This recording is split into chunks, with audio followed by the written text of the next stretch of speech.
Bien.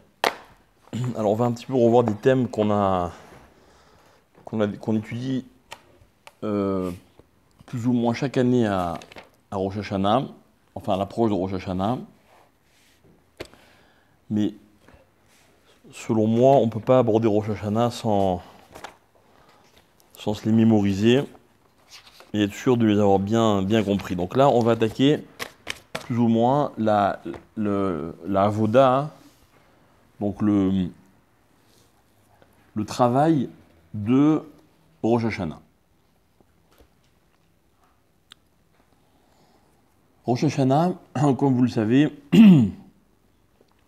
c'est d'après certains avis le jour de la création de l'homme, même si en fait ça fait l'objet d'une marloquette dans la Gemara pour savoir si l'homme il a été créé, le monde a été créé en Tishri ou en Nissan. Mais d'après tout le monde, l'intention, au moins l'intention était pendant le mois de Tishri. Donc d'après certains, le jour de Rosh Hashanah, c'est le jour de la création de l'homme. D'après d'autres, le jour de Rosh Hashanah, c'est le jour où Hachem il a décidé qu'il allait créer l'homme. D'accord? Donc, ce jour-là, qui s'appelle Yom Adin, hein, puisque je vous rappelle que Rosh Hashanah, c'est un Yom Adin. Vas-y. Je vous rappelle que Rosh Hashanah, c'est Yom Adin. Ok. Akadosh Baruch Hu décide de créer l'homme. Et chaque année, lorsqu'on arrive de nouveau à cette date, il y a donc une remise en question de savoir est-ce que les choses doivent continuer ou les choses ne doivent pas continuer. Ça veut dire quoi? Ça veut dire qu'en fait, quand on aborde quelque chose, une démarche, un projet, une construction, il y a deux étapes. Il y a l'étape où on entame cette démarche, on pense que cette démarche vaut la peine, et puis après il viendra une deuxième étape dans laquelle on se demandera est-ce que j'avais raison de croire que ça valait la peine? Et ça c'est une question que Hachem il se pose chaque année. J'avais raison ou j'avais pas raison? Donc Hachem il va juger l'homme. Hachem il a créé un homme, d'accord? Il a créé l'homme Yechidi, unique. Donc en fait, au moment de Rosh Hashanah, chaque homme est considéré comme le Adam Yechidi qui a été créé au moment de la création du monde. Et Hachem il se demande, est-ce que ça valait la peine? En d'autres termes, est-ce qu'on continue? Ou alors, est-ce que ça ne vaut pas la peine? Et bien à ce moment-là, qu'est-ce qu'on fait? On s'arrête là. Alors vous vous rappelez de ce midrash qu'on a cité à de nombreuses reprises, dans lequel on nous raconte que Akadosh Baruch Hu, avant de créer l'homme, il demande aux malachim leur avis. Est-ce qu'on crée l'homme ou est-ce qu'on ne crée pas l'homme? Ok? Vous vous rappelez l'histoire? Oui ou non? Comment ça se termine? Que les malachim ils veulent pas, mais que Hachem il a dit j'ai déjà créé. Alors, les malachim ils veulent pas, et pas tous. Non, mais le Rav ils en concluent qu'il ne faut pas le créer. Il dit pas ça le Midrash. Le Midrash il dit qu'il y a autant de bonnes raisons de créer l'homme que de bonnes raisons de ne pas créer l'homme. D'accord? 50 vous dites. Le Midrash, rappelez-vous, il amène Tzedek et... c'est quoi déjà? Il y a Shalom et Emet qui disent qu'il ne faut pas le créer. Parce que l'homme, il est Sheker et il est Kuluk Tata, le Midrash il dit. D'accord? Donc c'est l'antithèse du Shalom. Et de l'autre côté, il y a Tzedek et Chesed. D'accord? Voilà ce que le Midrash y ramène. Après, le Midrash y ramène que les malachim y parlaient, ils se mettent en groupe, etc. Ça fait tout un débat. Qu'est-ce qu'il fait Hachem? Pendant que les malachim discutent, qu'est-ce qu'il fait? Il crée l'homme. Maintenant, regardez ce qui est intéressant. C'est que dans le Passouk, qui a marqué le 6e jour de la création, il y a marqué comme ça.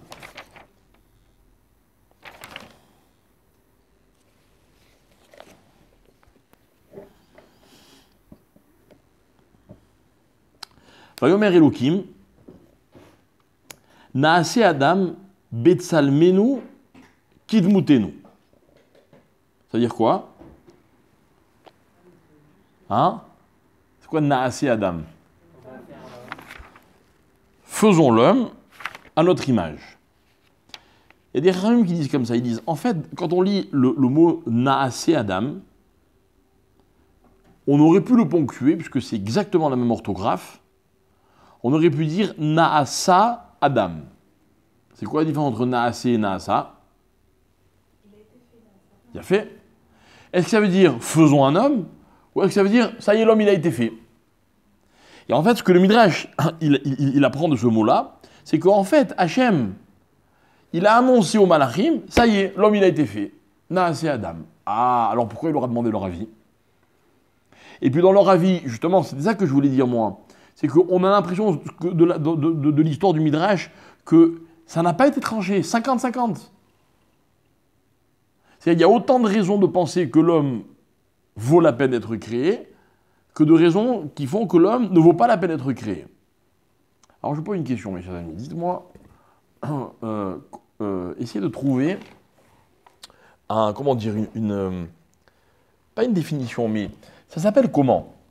Quand on est devant une situation et il y a 50-50. Autant de raisons de faire que de raisons de ne pas faire. On est dans quelle situation?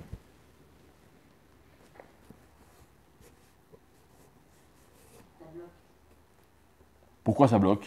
C'est comme si que le vote, il sert à rien. Pourquoi? Non mais oublie maintenant un vote. Oublie un vote. Toi, tu es dans une situation et tu pèses le pour et le contre. Il y a autant de pour que de contre. Comment s'appelle la situation dans laquelle tu es? Non. C'est-à-dire, en un mot, ça s'appelle un... Non, c'est beaucoup plus simple que tout ça. Hein. Ça s'appelle un doute. C'est tellement simple que vous n'y pensez pas. Pourquoi c'est simple? Parce qu'on est constamment dans des doutes. Ok? Question. Quand la personne tranche, est-ce que ça veut dire que le doute, il n'existe plus? Ou est-ce que ça veut dire que le doute, il existe, mais il a fallu trancher? Alors moi, je vais vous dire quelque chose. Dans la quasi-totalité des doutes auxquels vous êtes confrontés, c'est pas parce que vous prenez une décision que le doute n'existe plus. Ah ouais. Le doute, il continue. Je l'épouse ou je l'épouse pas? Toutes.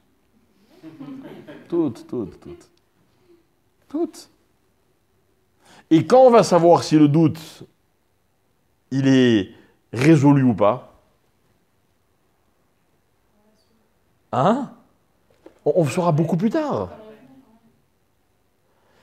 Alors maintenant, écoutez bien. Hachem, il pose une question au Malachim. Il dit, on fait l'homme ou on fait pas l'homme?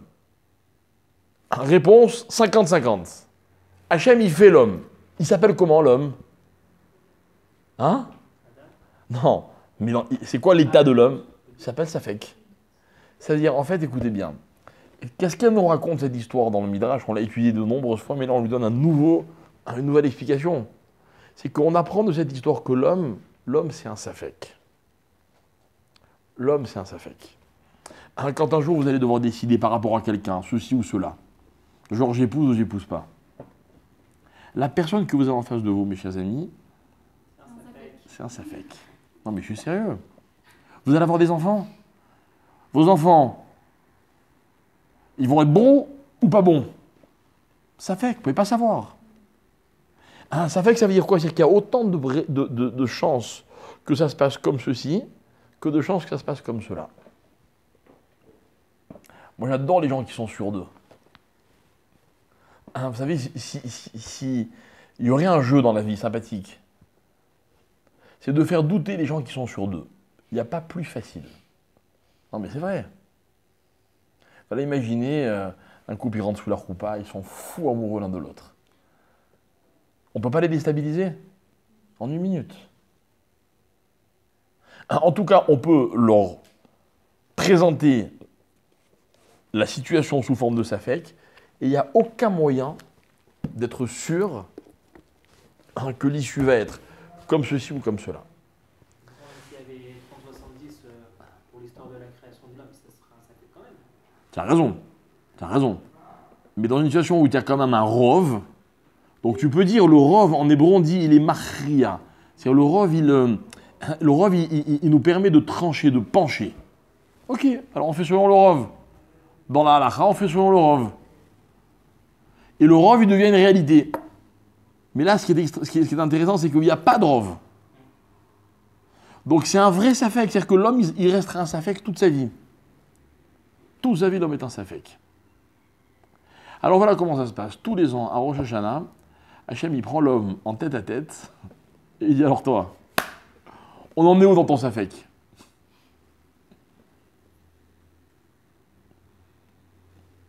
On en est où dans le safek? Est-ce qu'on a résolu définitivement le problème ou on n'a pas résolu définitivement le problème?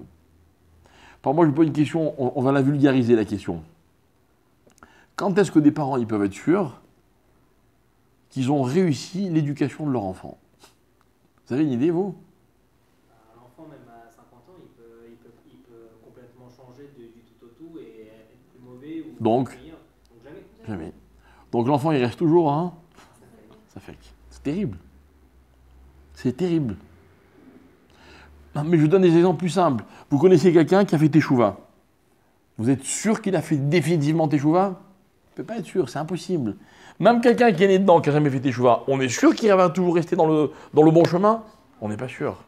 Quelqu'un qui est honnête, on est sûr qu'il sera toujours honnête? On n'est jamais sûr. D'accord? Alors voilà, la problématique de Rosh Hashanah, c'est celle-là. L'homme est un safek. Et Hachem, il se pose une question tous les ans.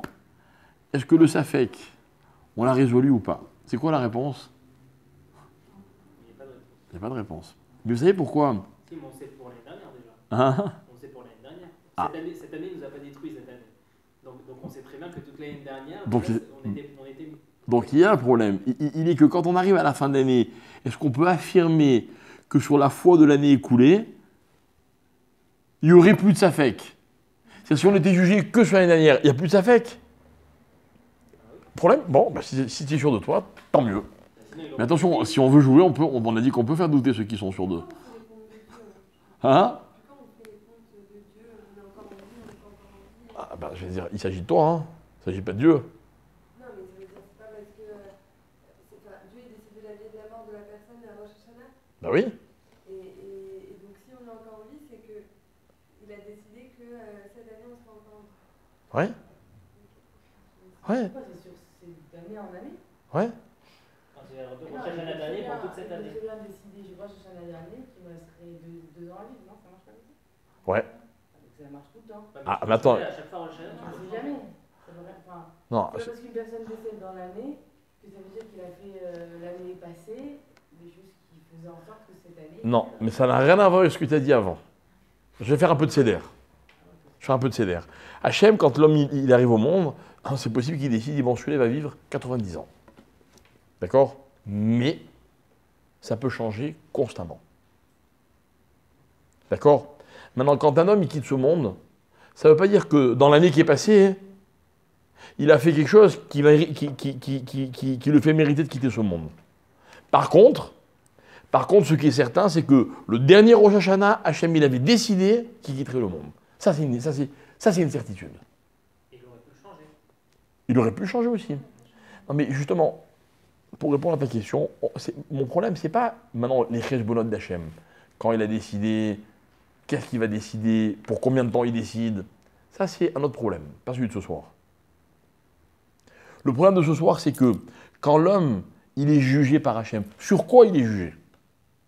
Alors on peut dire très simplement les mérites, les fautes, et puis en fonction de ça, on fait la balance, cette fameuse image que la Gemara ramène. Si l'homme il a fait plus de mitzvot, eh ben, la balance elle pense du bon côté, plus d'avérotes elle pense du mauvais côté, les bénonymes, on leur donne chez Kippour. Moi je vais aller plus loin dans la réflexion. Ce que je vais expliquer dans la réflexion, c'est que l'homme il a été créé en safek. Mais mes chers amis, c'est notre seule chance. Heureusement qu'on est un safek. Pourquoi? Parce que moi, je vais vous dire, j'ai un argument. Moi, je peux dire à Hachem, en arrivant au Rosh Hashanah, je peux dire, regarde, quand tu nous as créés, c'était déjà un safek. Et là, ça fait. N'est-ce pas? Ça veut dire que, en fait, le mot naasa, c'est quoi? Naasa, c'est juste un constat. Les choses, bon, elles ont été faites. Alors moi, ça me donne une chance extraordinaire. Je peux me permettre de dire à Hachem, alors continue. C'est tout ce que je te demande. Continue. D'accord? Maintenant, sur la foi de quoi l'homme, il va continuer?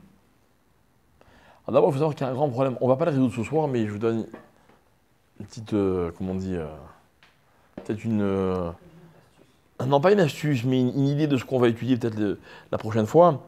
C'est que, vous savez qu'à Yom Kippour, on a étudié la semaine dernière, Moshe Rabbeinu, il a reçu les Louchot pour la deuxième fois. Et on a expliqué que pendant 30 jours, Moshe il a prié. À Rosh Hashanah, Hachem il a décidé de pardonner. Il a terminé de pardonner à Yom Kippour. Et à Yom Kippour, il donne la Torah à Moshe Rabbeinu. Ok? Il donne la Torah à Moshe Rabbeinu. Et on aurait un schéma suivant. À Rosh Hashanah, Hachem il crée l'homme. À Yom Kippour, Hachem il décide de donner la Torah au Béné Israël, aux Juifs.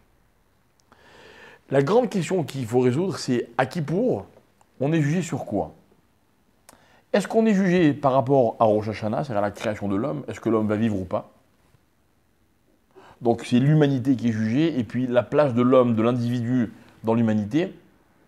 Ou est-ce que si Yom Kippour, c'est le jour où Hachem décide de donner la Torah, peut-être que ce qui va décider Hachem dans son jugement, c'est par rapport à la Torah, quelle est la position de l'homme? Voilà, ça c'est une grande question. Une grande question. Est-ce que Hachem ne juge l'homme que par rapport à la Torah ou pas? Si je m'arrête, je focalise sur Kippour. C'est quoi Kippour? À l'origine, le premier Kippour, c'est lequel? C'est celui où Moshe Rabbeinu redescend avec l'étape de la loi. Celui où Hachem a pardonné la faute du veau d'or des béné Israël. Donc quand il a pardonné, qu'est-ce qu'il fait Hachem? Il leur redonne la Torah. Alors est-ce que ça veut dire que Yom Kippour tout tourne autour de la Torah? Ou alors non, Yom Kippour ça va être une confirmation de ce qu'il y a eu à Rosh Hashanah. Quoi? La place de l'homme à l'intérieur de l'humanité. Vous avez compris la question? On verra. On parlera de Kippour un peu plus tard. Pas ce soir. En tout cas, pour Rosh Hashanah, ce qui est certain, c'est que l'homme il doit justifier que Hachem poursuive cette situation de Safek. Vous savez, moi, souvent, je vous dis, attention, il ne faut pas dire n'importe quoi à Kippour. Il ne faut pas trop promettre à Hachem. Parce que celui qui promet trop à Hachem, même si Hachem il joue le jeu cette année, l'année prochaine, il peut lui dire alors, ah, tu n'as pas tenu ta promesse, donc, n'est-ce pas? C'est-à-dire qu'en fait, il faut savoir cultiver le Safek. Alors, par exemple, il y a une autre histoire que raconte la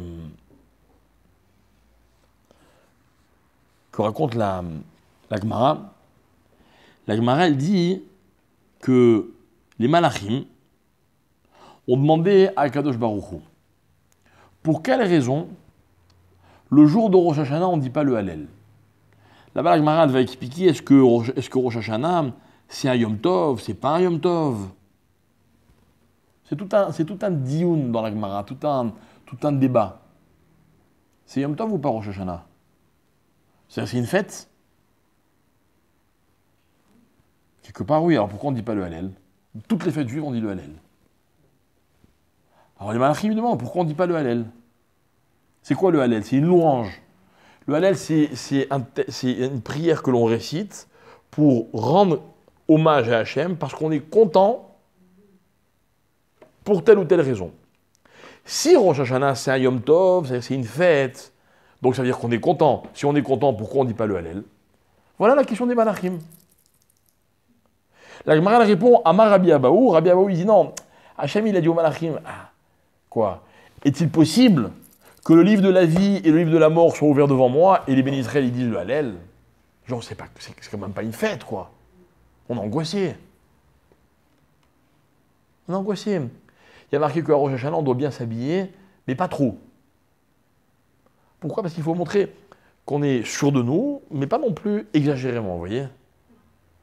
Hein, vous êtes juge, puis vous avez un tribunal, il y a l'accusé qui arrive d'une décontraction, genre, c'est bon, je sais qu'il est dans la poche, le juge, ça l'énerve ou ça lui fait plaisir? Hein, c'est pas un comportement qui convient à un jugement. Donc là, c'est la même chose. Les malachim demandent pourquoi on ne dit pas le Hallel, et Hachem, il leur répond, mais non, ils ne peuvent pas dire le Hallel, ils ont peur. Alors maintenant, j'ai une question. C'était quoi la question des malachim? Vous savez, quand on étudie une question, une réponse, vous vous rappelez ce que je vous dis toujours. La réponse, elle annule pas la question. Ça veut dire comme ça. Il y avait une raison de dire le Hallel, mais on ne peut pas le dire à cause de telle et telle raison. Hein, mais ça veut dire comme ça. Si vraiment c'est Yom Din et qu'on a peur, alors c'était quoi la Hava Amina, c'était quoi l'illusion, c'était quoi la question de se dire pourquoi on ne fait pas le Hallel? Mais c'est évident qu'on ne fait pas le Hallel. Si les malachim ont posé la question, c'est que quoi? C'est que non, c'est pas vrai, c'est pas évident. Alors la question, elle revient. Alors, comment on peut concilier le din et le Hallel? D'accord? Donc on a plusieurs éléments. On a expliqué le Safek. Maintenant, on veut expliquer l'état d'esprit, Hallel ou alors din. A priori, c'est une vraie question que se posent les malachim. Donc finalement, nous, on ne sait pas très bien comment on doit se positionner. Ok?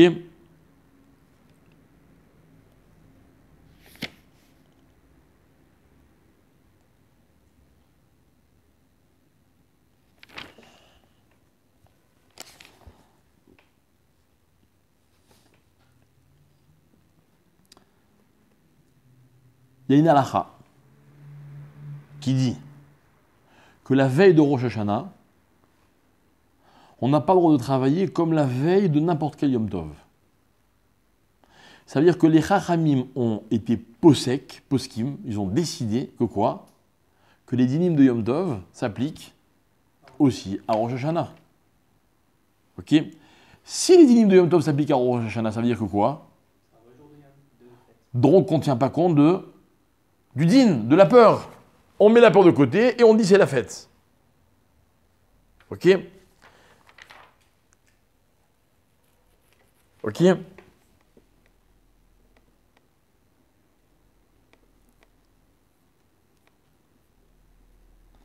Alors,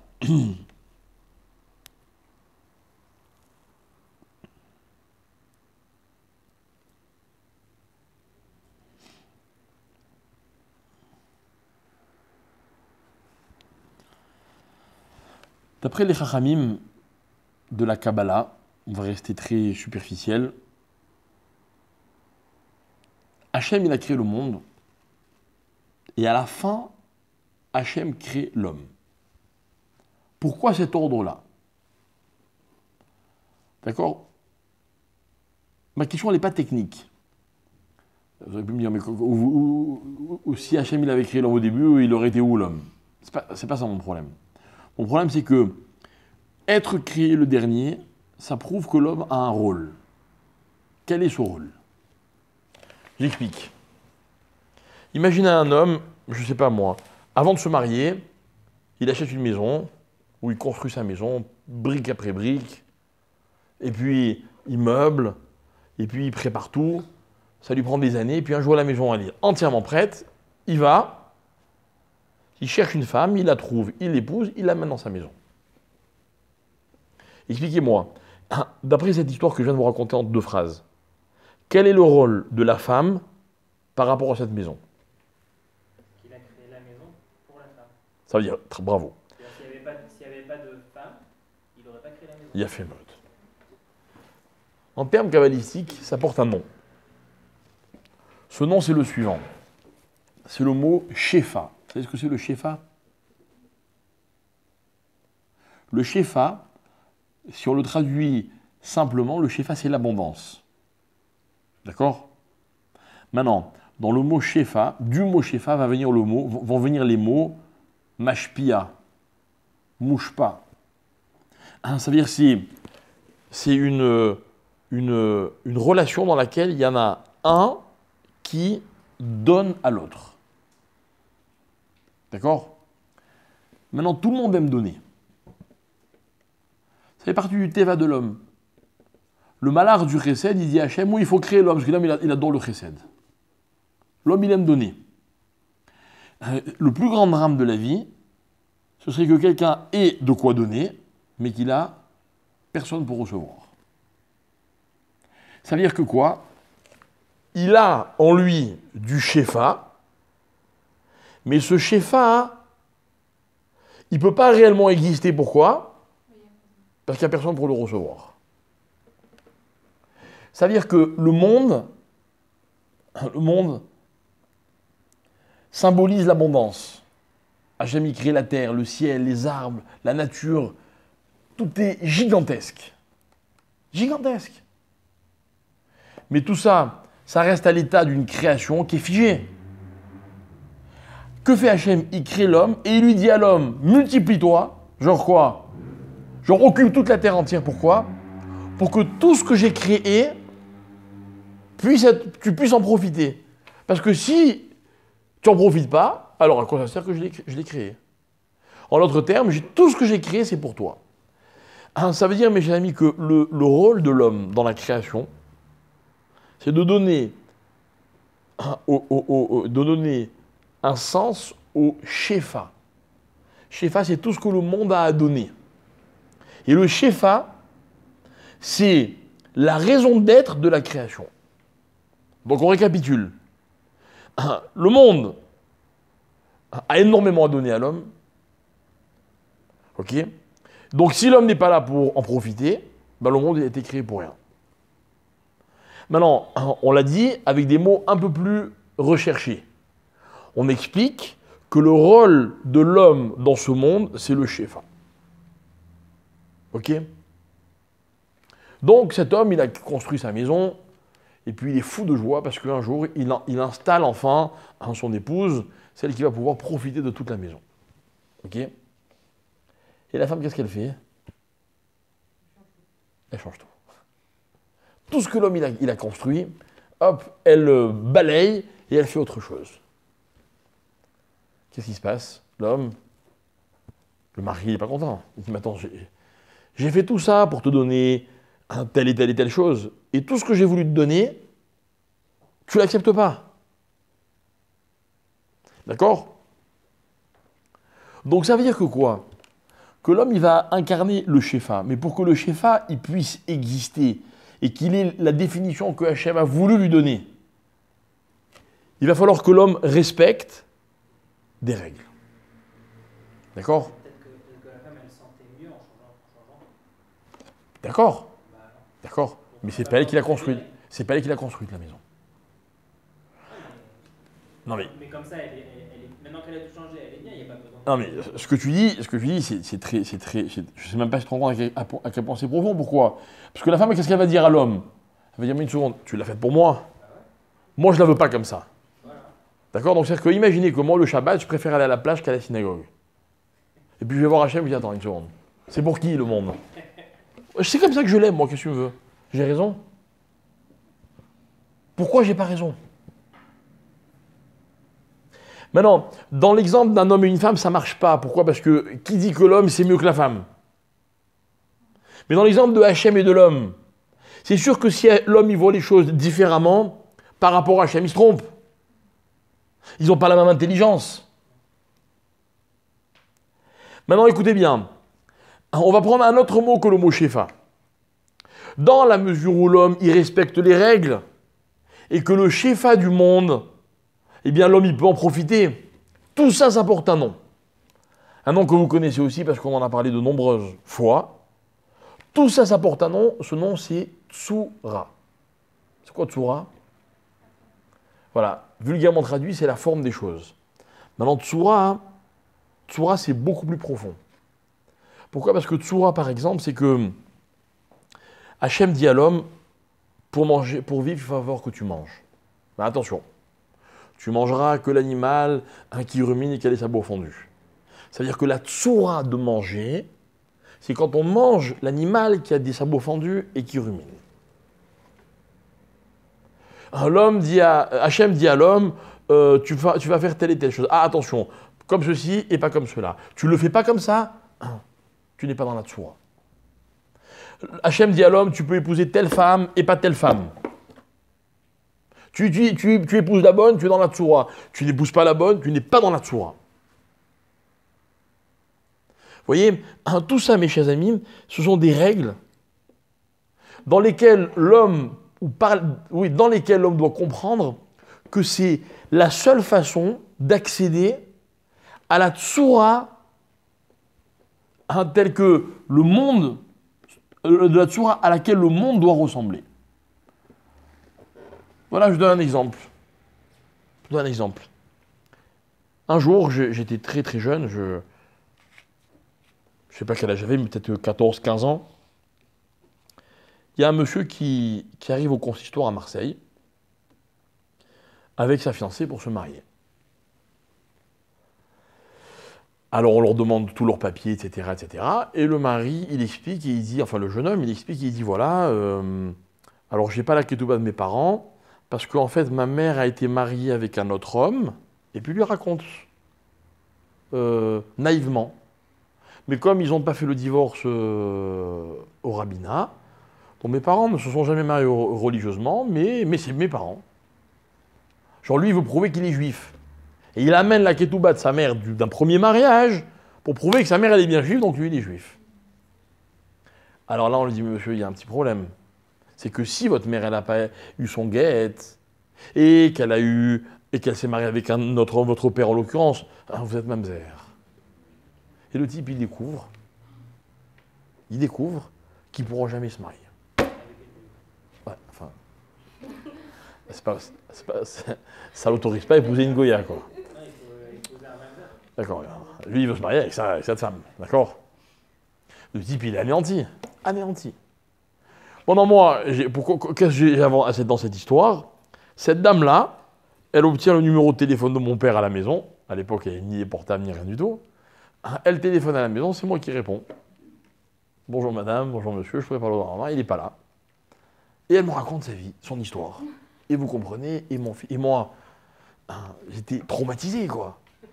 Au fur et à mesure, je suis un enfant, je comprends dans quelle situation dramatique elle se retrouve. Et cette femme, elle a des arguments terribles. Elle me dit, mais vous comprenez, monsieur, mon fils, il n'a rien fait. Et on lui dit qu'il ne pourra jamais se marier. Que c'est un mamzer. Et moi, vous savez pourquoi j'ai divorcé mon premier mari? Et il me faisait ceci et cela. Et elle me dit, et mon fils, monsieur quoi? Il n'est pas malade. Pourquoi il est pestiféré? Évidemment, à 15 ans, c'est sûr qu'on n'a pas les arguments pour répondre, mais même beaucoup plus tard, je pense qu'on ne les a pas. Mais alors moi, je vous donne une explication. D'accord? C'est sûr que cette explication, elle ne peut pas littéralement vous rassasier, on va dire.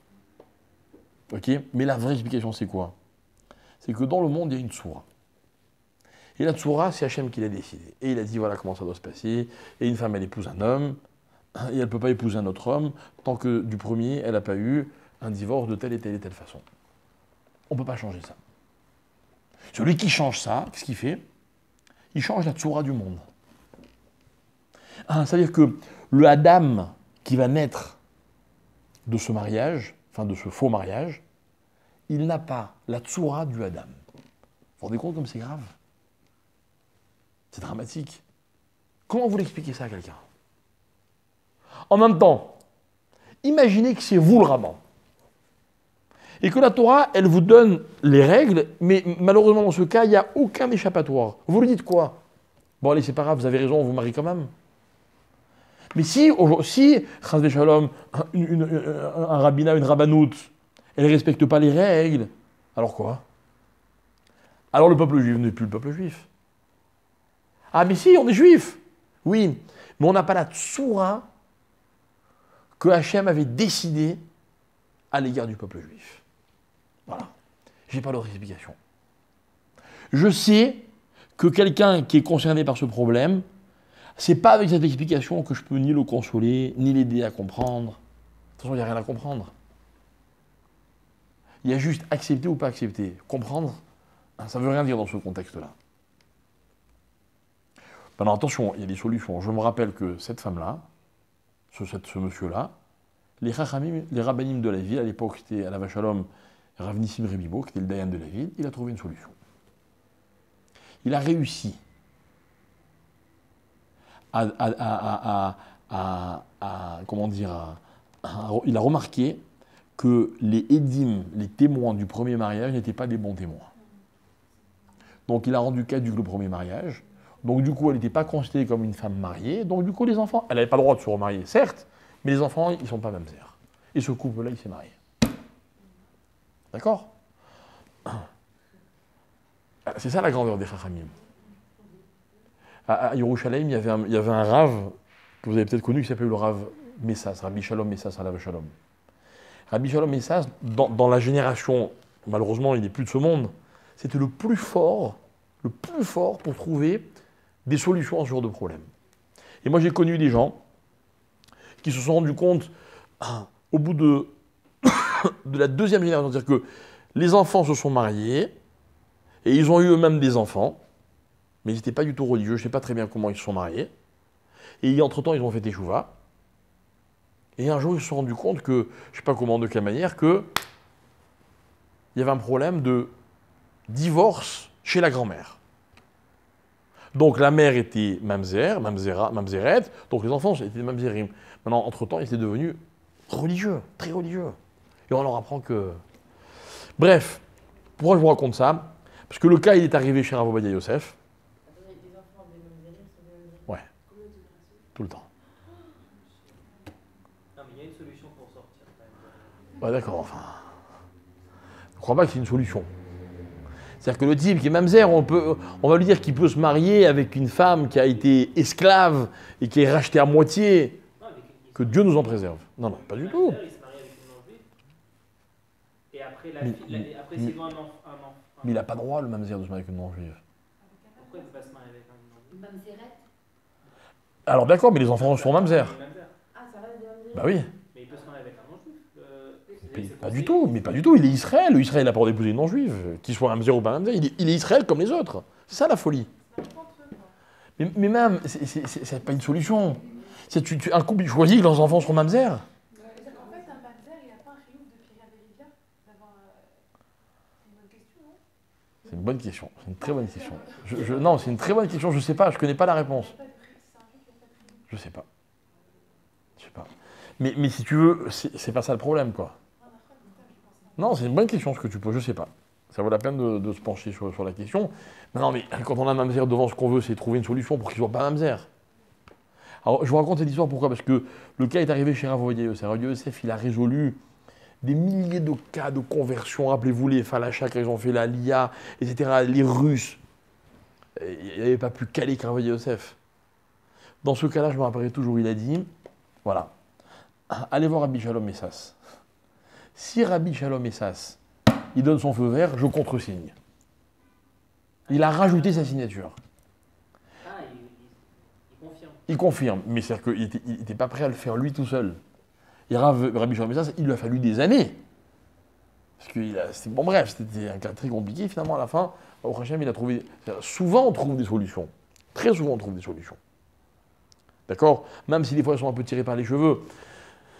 Moi, j'ai connu un homme qui était enquêteur à la rabbanoute. Maintenant, enquêteur, il avait une barbe, un chapeau et tout, hein, c'était pas... Mais c'était son métier d'aller retrouver des témoins qui allaient remettre en doute la cache-route des témoins.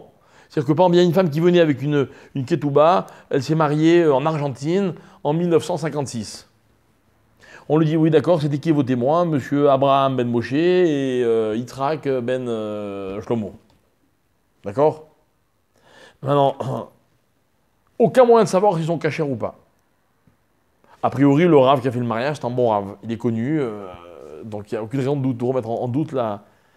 Il allait dans les communautés au fin fond du monde, c'est un truc de fou, quoi. il allait trouver des gens capables de dire oui, cet homme-là, en telle année, je l'ai vu être Michael Shabbat, ou je l'ai vu ceci, ou je l'ai... Il suffisait d'un doute. Et je me rappelle, la Rabbanout, regardez, la Rabbanout, on ne peut pas dire qu'ils ne font pas du bon travail. C'est eux qui payent tous les frais. Et de mes yeux, j'ai vu un jour un homme arriver, je crois que c'était un des pays d'Amérique du Sud, c'est la Rabbanout qui avait payé tous les frais.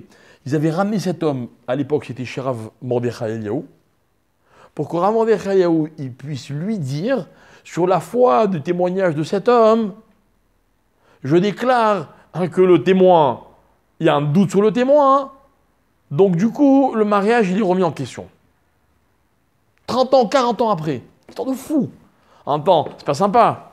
Le témoin, s'il le faut, c'est un Yehudi Kacher. Qu'est-ce qu'on va faire? Mais pour permettre un mamzer, pour dire que c'est pas un mamzer, on est prêt à le faire. Pourquoi, mes chers amis, pourquoi? Pourquoi? En un mot, c'est un exemple. Je vais expliquer ce que c'est la tsoura. La tsoura, c'est-à-dire que le monde, pour fonctionner, il faut qu'il suive des règles. Des règles. Moi, je peux vous donner des exemples où on n'a pas suivi les règles. Vous vous rappelez l'histoire de la vache folle? C'est quoi la vache folle? La vache folle, c'était un animal qui mangeait un aliment qui n'était pas destiné à l'animal. On n'a pas respecté la tsoura.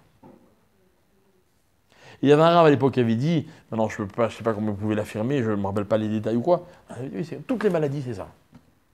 La maladie, c'est quand l'homme ne respecte pas la tsoura qu'il est censé respecter. Alors là, c'est physique, entre guillemets, c'est simple, c'est mathématique quoi. Mais au niveau rouhani, au niveau spirituel, c'est exactement comme ça que ça fonctionne. Et moi je peux vous dire quelque chose, sans trop rentrer dans les détails. Quand on forme un couple au mariage et qu'on leur apprend les halachot, vous savez qu'il y a des halachot qui concernent l'intimité la plus intime d'un couple. Il y a des textes qui disent comme ça, que quand, au moment de l'accouplement, de la procréation d'un enfant, on a respecté toutes les règles, l'enfant c'est sûr qu'il sort tzaddik. Ma kécher. Le rapport c'est le suivant. C'est que si on respecte toutes les règles de la Torah, alors on est dans la tsoura de l'homme, dans la tsoura du monde. Ne pas respecter les règles, même à une dose infinitésimale, c'est détériorer ce qui s'appelle la tsoura du monde à cause de la tsoura de l'homme qui n'est pas respectée. Ne pas respecter la tsoura de l'homme, c'est quoi? C'est mentir, c'est se moquer, c'est dire du lachon hara, c'est voler, même quelques centimes. Quelques centimes. Vous savez, il y a le Rav Kanievski, le Rav Chaim Kanievski à Bnei Brak. Il fait partie de tous ces rabbanim qui font des campagnes contre les smartphones. Smartphone, c'est le Yetzer Hara des temps modernes. Et il a dit, lui, le Rav, il a dit, voilà, c'est un Rav chez qui il y a des centaines de gens qui défilent par jour. Il a dit, j'interdis qu'on rentre chez moi avec un smartphone. Celui qui rentre chez moi avec un smartphone, il fait gezel. Non, il ne va rien voler. Ça s'appelle du gezel. Vous ne pouvez pas savoir. Maintenant, si vous avez des smartphones, moi je peux vous donner un petit conseil, comme moi j'ai fait. Un smartphone, ça peut se rendre cachère. Ça peut se rendre cachère. Il y a un moussag, il y a un principe dans la Gemara qui dit qu'on ne peut pas faire des mitzvot quand on est à la porte d'un lieu d'immoralité. Et les rabbinim me disent, avoir un smartphone dans la poche, c'est être sur le seuil d'un lieu d'immoralité. Parce qu'il suffit d'un clic pour rentrer là où on veut. Bref, c'est une parenthèse. Pour expliquer ce que c'est Gezel. Voler, il n'y a pas plus facile que de voler sans être un grand voleur. Hein. Mais voler, c'est détériorer la tsoura de l'homme. D'accord? Donc maintenant, récapitulons. Hachem, il crée l'homme. Au moment où il crée l'homme, il demande aux malachim, vous en pensez quoi? 50-50. C'est quoi 50-50? C'est-à-dire que les malachim, qu'est-ce qu'ils disent? De quoi droit les malachim ils disent oui, on crée, non, on ne crée pas? À part qu'on leur a demandé leur avis. Mais sur quoi ils se basent? Alors le malach du shalom, qu'est-ce qu'il dit? Il dit, mais attends Hachem, hein, s'il n'y a pas le shalom dans le monde il va pas fonctionner. On n'est pas dans la tsoura du monde. Alors Hachem dit, ah oui c'est vrai, t'as raison. Le chesed, qu'est-ce qu'il dit? Il dit, non mais la tsoura, de quoi elle dépend? Du chesed. Or l'homme il adore le chesed. Ah oui c'est vrai. Et mes amis, c'est ça le safek. Le safek, c'est que l'homme il a en lui en permanence la tendance à renforcer la tsoura de l'homme, donc le shefa du monde, et le monde fonctionne. Et en même temps, la tendance avec autant de force de détruire la tsoura de l'homme, de Adam, et donc le shefa du monde. En d'autres termes, si le monde fonctionne, c'est grâce à l'homme. Si le monde s'effondre, c'est à cause de l'homme. Alors Hachem, tous les ans, se pose la question, alors l'homme, on continue ou on arrête? Maintenant, moi j'arrive devant Hachem. Moi j'essaye. Je ne dis pas que j'arrive à tous les coups, je ne dis pas que je suis à fond dans la tsoura, mais... Et maintenant, peut-être qu'Hachem, il constate que l'humanité, elle n'est pas comme elle devrait être. La tsoura de l'homme, tel qu'était le projet d'Hachem, il ne se retrouve pas dans l'humanité. Moi j'ai une question, c'est pas de ma faute. Qu'est-ce que je peux faire, moi? Si c'est l'homme qu'on juge, Adam, ça veut dire le concept, qu'est-ce que je peux faire, moi? Je peux changer les choses.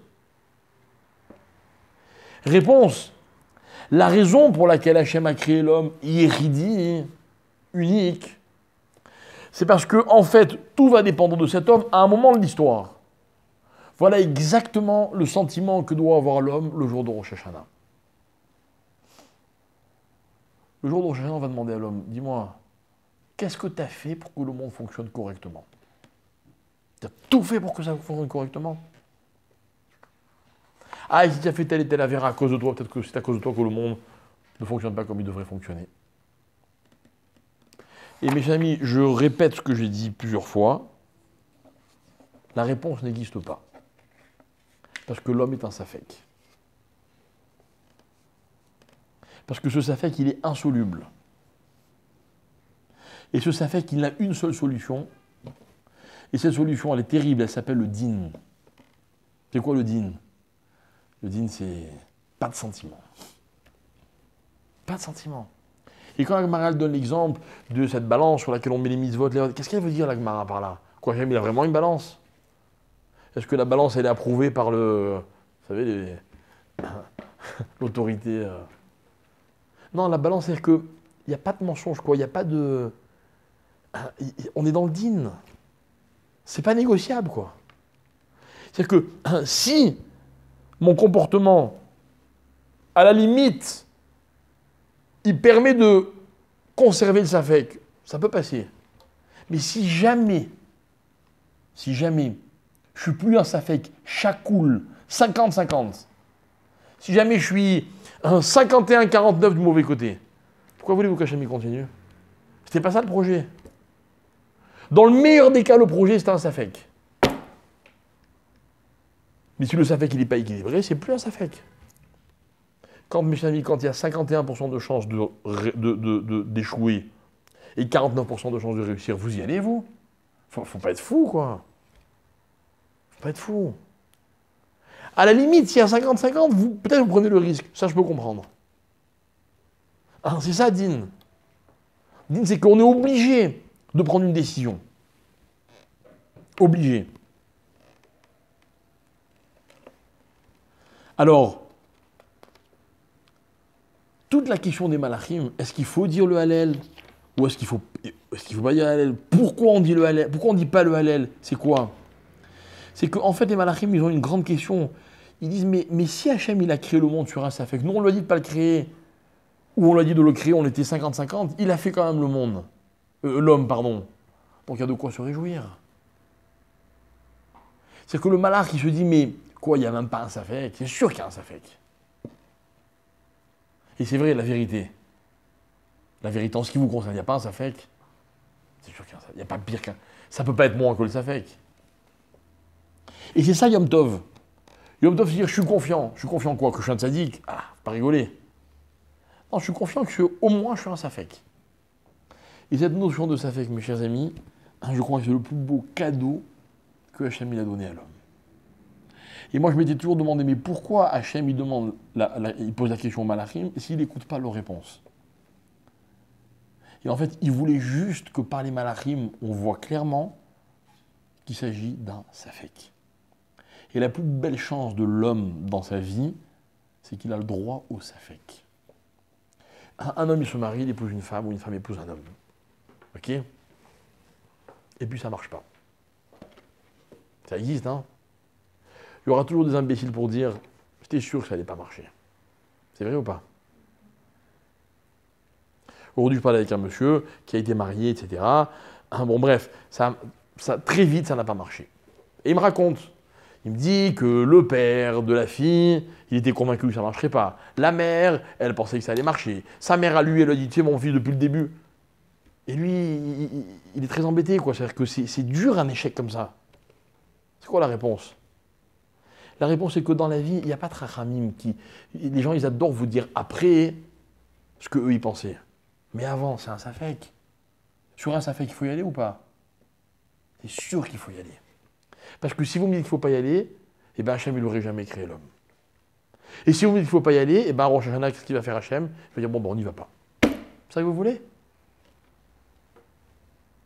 Un safek, ça veut dire quoi? Ça veut dire qu'il ne faut pas s'étonner si des fois l'homme se trompe. Ce n'est pas de sa faute. L'erreur, elle fait partie de la démarche, de la décision. C'est quoi 50-50? C'est que j'accepte qu'il y a 50%, c'est autant de chances que ça ne marche pas. Donc si ça ne marche pas, qu'est-ce que je vais dire? Je dis ok, c'était prévu. Ça aussi c'était prévu. Et si ça marche, ben ça aussi c'était prévu. Mais ce n'est pas une fatalité. Si ça marche, je ne peux pas dire, t'as vu, je suis bon, hein? Mais non, t'es pas bon. T'as eu du bol. C'est les 50 bons qui ont fonctionné. Non mais mes chers amis, ça change tout dans la vie. D'abord parce que c'est censé consoler l'homme quand il s'est trompé. Et puis surtout, c'est censé le recadrer quand il réussit, quoi. Mais je t'ajoute aussi, on fait tout pour que ça marche. Tout pour que ça marche.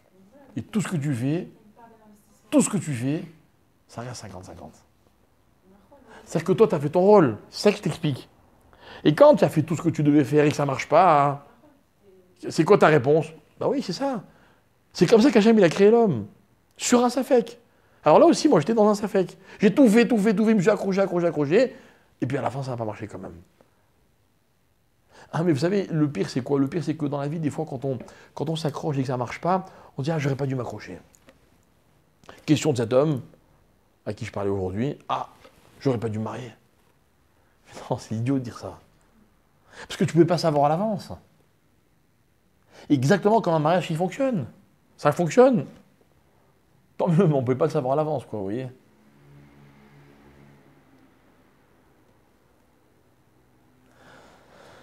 Ah.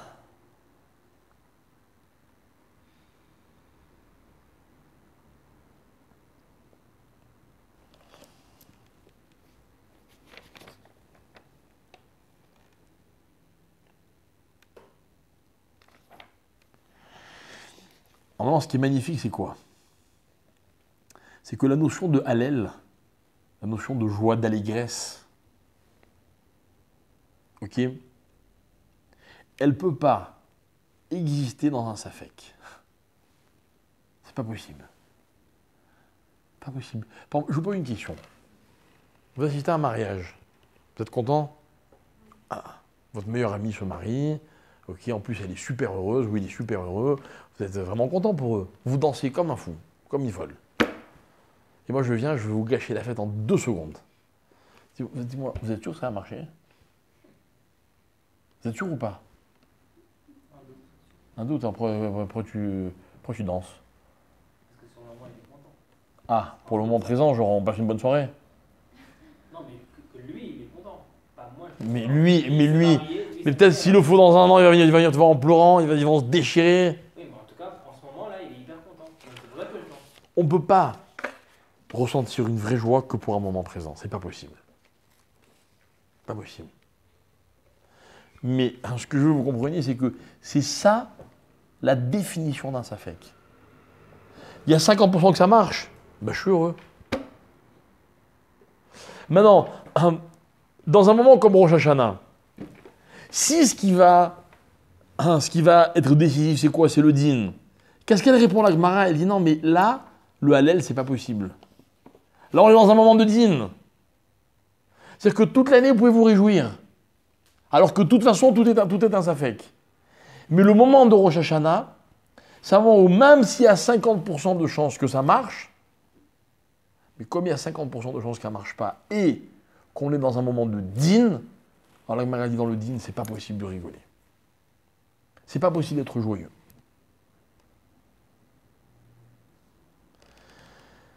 Alors en fait, la vraie shéla que Hachem se pose au moment de juger l'homme, c'est de savoir est-ce que l'homme correspond à la tsura que Hachem voulait donner à l'homme et au monde, ou est-ce qu'il ne correspond pas? Je sais qu'on fait tous des mitzvot et on fait aussi tous des averot. Maintenant, moi, je pose une question. Ne me répondez pas, évidemment. Mais il va falloir trouver la réponse d'ici Rosh Hashanah et Kippour. Est-ce que vous pensez que votre comportement confirme la tsura du monde et de l'homme tel qu'Hachem l'a prévoyé, ou ne confirme pas? Voilà ce que c'est. Voilà où le din il intervient. Imaginez que dans un comportement, je sais pas, il y a 0,1% de choses mal qu'on a fait. On a fait 99,9% de choses bien. Bien. Alors est-ce que c'est considéré qu'on n'a pas respecté la tsura de Hachem? Que Hachem il avait prévu? Parce que ça c'est sûr que personne ne peut faire 100%. Donc la question ne se pose même pas. Donc la question ne se pose même pas. La question ne se pose même pas. Alors comment on peut avoir fait des avérotes et correspondre à la tsura? Alors en fait, c'est ça. Regardez, je vais le dire un peu différemment. Quand Hachem il crée l'homme, d'accord? La question c'est quoi? Ça va être bon ou ça va être mauvais? Donc on se projette dans l'avenir. Réponse, on ne sait pas. Pourquoi on ne sait pas? Parce que c'est 50-50. Ça fait que ça coule. D'accord? Ça fait que ça coule. Mais qu'est-ce qui fait qu'un safek, ça vaut la peine de le tenter? C'est que la personne elle va se dire, ok, je vais tout faire pour que ça réussisse. Moi je viens, je parle au khatan et à la cage, je leur dis, vous savez qu'il y a 50% de chances que votre couple marche. Ils vont me répondre quoi? Pourquoi? On a plus à gagner qu'à perdre. Non, c'est pas du tout. C'est entre leurs mains quand même. Ah, c'est quoi, c'est entre leurs mains? C'est qu'ils vont tout faire pour que ça marche. Ah ouais. Ça qui m'intéresse.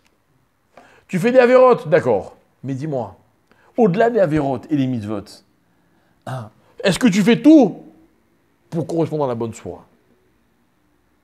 Alors, encore une fois, si au moment de la création de l'homme n'avait pas été un safek, tes intentions elles sont belles, mais elles ne servent à rien.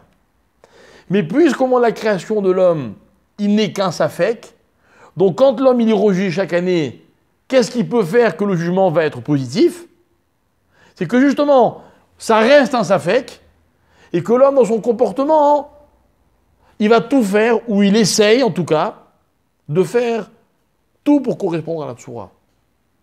Et ça peut être marqué à le dire. Voilà, c'est ça que je voulais que vous compreniez. Alors, je ne voulais pas le dire trop simplement que Hachem va nous juger par rapport à nos intentions, parce que ce n'est pas non plus vrai. Ce n'est pas non plus vrai de dire que Hachem il va peser les avérotes, il y en a une de plus, on est cuit. Pas non plus vrai. Mais c'est que le ta'alir, le processus, il est qu'au début, on était un safek, et notre but, c'est de revenir au moins à l'état de ce safek.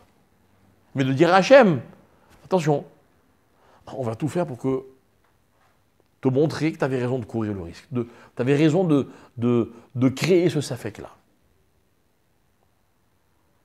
Et c'est ça, en hébreu, on va dire, on pourrait utiliser le mot mégama. Comment on dit en français une mégama? Une tendance. Je ne suis pas tzaddik, mais je suis tendance tzaddik. C'est vrai? Je ne suis pas tsura. Je suis safek, mais je suis tendance tsura. Donc, ça vaut la peine de courir le safek. Ils sont là, ils sont mignons, ils s'aiment, ils ont envie de faire leur vie ensemble. Ils savent très bien qu'il y a 50% de chances que ça réussisse et 50% que ça ne réussisse pas. Mais ils sont tendance réussite, vous voyez. Ils vont tout faire pour. Hein, c'est comme ça qu'on peut vaincre le dîn. Parce que le dîn, finalement, lui-même, c'est quoi ses outils pour juger? Ah, voilà, le premier homme à dîn, Hachem, il a quand même créé l'homme alors qu'il y avait 50-50. C'est bon, 50-50, c'est bon pour le dîn. À condition qu'il y ait la tendance. Voilà, avec nos mots à nous, comme on a expliqué, ce inyan de Shefa, de Tsura, et du fait que l'homme, il reste dans ce safek. C'est vrai que l'homme, ça reste un safek. L'homme, c'est jamais une certitude. C'est vrai, même nous, le matin quand on se lève, on ne sait pas si on va être de bonne humeur ou pas de bonne humeur. Il y a tellement de variations possibles. Ok? Et vous savez, en général, les gens qui sont de bonne humeur, c'est les gens qui font tout pour être de bonne humeur. La bonne humeur, ce n'est pas une fatalité. Les gens sympathiques ne sont pas fatalement sympathiques. Ils décident, ils font tout pour l'être. Un pareil pour être tzaddik ou rachat. Voilà, donc c'est notre première réflexion sur la avoda de Rosh Hashanah. Si Dieu veut, il y aura d'autres cours d'ici là. Et on essaiera d'approfondir encore un petit peu plus. Voilà, Shavuot Tov.